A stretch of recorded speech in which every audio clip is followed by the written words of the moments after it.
कुछ अच्छे हालात नहीं चल रहे हमारे अस्मा आपी, क्या बताऊं।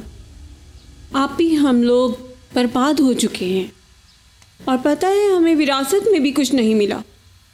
और वो जो मेरा भाई है ना आपी, वो भी जुए में बहुत से पैसे हार गया, तो मेरे भाई का जो उधार है वो मेरा बेटा चुका रहा है। अब तो घर चलाना भी मुश्किल हो गया है। तुम्हारे भाई को अभी तक अकल नहीं आई? इतनी तंगी के बावजूद और उधार। आओ करीमन आओ, ये मेरी आंटी की पोती शहरियार है। खुश आमदीद। शुक्रिया। करीमन घर की ही है, तुम घबराओ मत। नहीं आपी, मैं घबरा नहीं रही, बस परेशान हूँ। इतनी परेशान हूँ कि बता नहीं सकती। मैं तुम्हें अपना दुख बताना नहीं चाहती थी, लेकिन दर्द इंसान को कहने पे मजबूर कर ही देता है।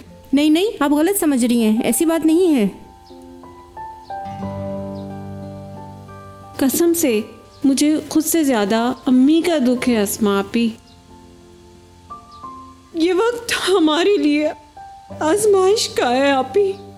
कोई नौकरी होती तो इतनी परेशान ना होती, लेकिन कोई नौकरी भी नहीं है। एक बात कहूँ मैं, हमें इस हवेली में नया मुलाजिम भी रखना था, आपको याद है ना?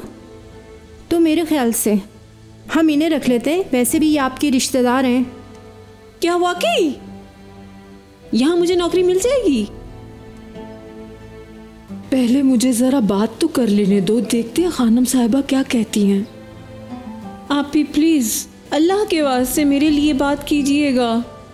मैं जिंदगी भर आपका एहसान नहीं भूलूंगी। आप बात करेंगी ना मेरे लिए?